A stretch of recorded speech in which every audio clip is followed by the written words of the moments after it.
السلام عليكم ورحمة الله وبركاته.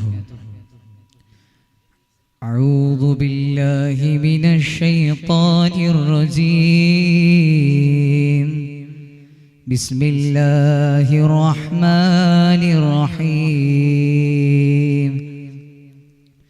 الصلاة والسلام عليك يا سيدي يا رسول الله.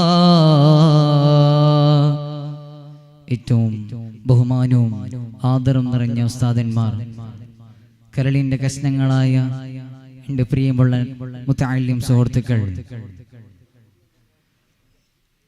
അബുൽ ബഷർ ആദം നബി അലൈഹി സ്വലാത്തു വസ്സലാം മുതൽ ഇനി ഖിയാമത്ത് നാൾ വരെ വരുന്ന ജനങ്ങളെ കണക്കെടുത്തു നോക്കിയാൽ എല്ലാവരെക്കാളും ഹുസ്നുൽ ഖുൽഖ് സൽ സ്വഭാവത്തിന്റെ ഏറ്റവും ഉന്നതരാണ് ഹബീബന മുഹമ്മദ് റസൂലുള്ളാഹി സ്വല്ലല്ലാഹു അലൈഹി വസല്ലമ തങ്ങൾ.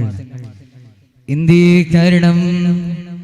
അല്ലാഹു തആല പരിശുദ്ധമായ ഖുർആനിൽ പറയുകയാണ്, വ ഇന്നക ലഅലാ ഖുലുഖിൻ അദീം.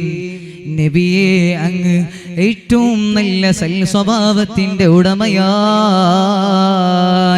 മാത്രമല്ല, ആയിഷ ബീവി റളിയല്ലാഹു അൻഹ പറയുകയാണ്, കാന ഖുലുഖുൽ ഖുർആൻ. നബി സല്ലല്ലാഹു അലൈഹി വസല്ലമ തങ്ങളുടെ സ്വഭാവം അത് ഖുർആനാണ്.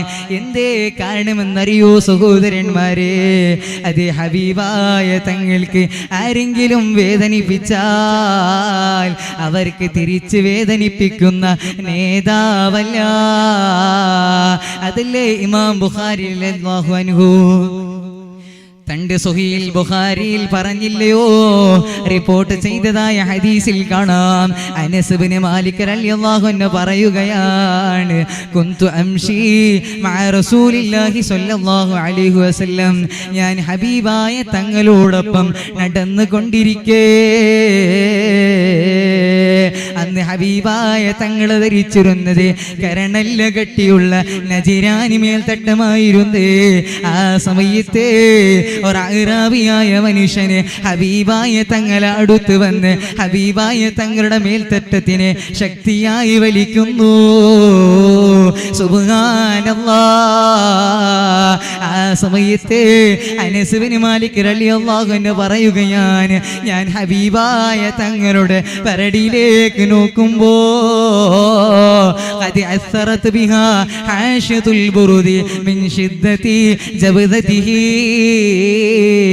അഅറാബിയായ മനുഷ്യനെ ശക്തിയായി വലിച്ച കാരണം കൊണ്ട് ഹബീബായ തങ്ങളുടെ പരടിയിൽ മേൽത്തട്ടത്തിന്റെ അടയാളമുണ്ടായിരുന്നേ. അതിന്റെ പുറമേ അഅറാബിയായ മനുഷ്യനെ ഹബീബായ തങ്ങളോട് പറയുകയാണ്, ഓ മുഹമ്മദേ,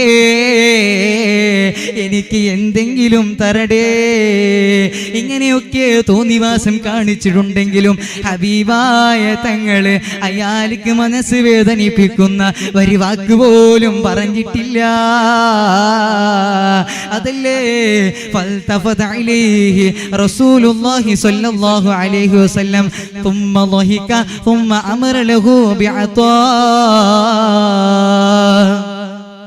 ഹബീബായ മുത്തുനബി സല്ലല്ലാഹു അലൈഹി വസല്ലമ തങ്ങള് തിരിഞ്ഞ് അയാളെ നോക്കി പുഞ്ചിരിക്കുകയാണ്. എന്നിട്ടോ അയാൾക്ക് സ്വതക്ക കൊടുക്കാൻ വേണ്ടി നിർദ്ദേശിക്കുകയാണ്. എന്തോരു നേതാവല്ലേ! ഹബീബായ തങ്ങളുടെ സ്വഭാവം അത് മാതൃകാപരമായതാണ്. അതല്ലേ ഇമാം ബൂസൂരി റളിയല്ലാഹു അൻഹു തന്റെ ഖസീദത്തുൽ ബുർദയിൽ പാടില്ലയോ, ഫഖൻ നബീന في خلق وفي خلق ولم يدانه في علم ولا كرم. സ്വഭാവത്തിലും ഇൽമിലും എല്ലാ വിഷയങ്ങളിലും ഹബീബായ തങ്ങള് മേലെയായവരാണ്. അതുകൊണ്ട് എൻ്റെ പ്രിയമുള്ള സഹോദരന്മാരെ, ഹബീബായ തങ്ങളുടെ സ്വഭാവം നമ്മുടെ ജീവിതത്തിൽ അനുസരിക്കണം. അല്ലാഹു തആല തൗഫീഖ് നൽകട്ടെ എന്ന് മാത്രം ദുആ ചെയ്തുകൊണ്ട് എൻ്റെ വാക്കിലേക്ക് വിടാം. വ ആഖിറു ദഅവാനാ അൽഹംദുലില്ലാഹി റബ്ബിൽ ആലമീൻ. അസ്സലാമു അലൈക്കും.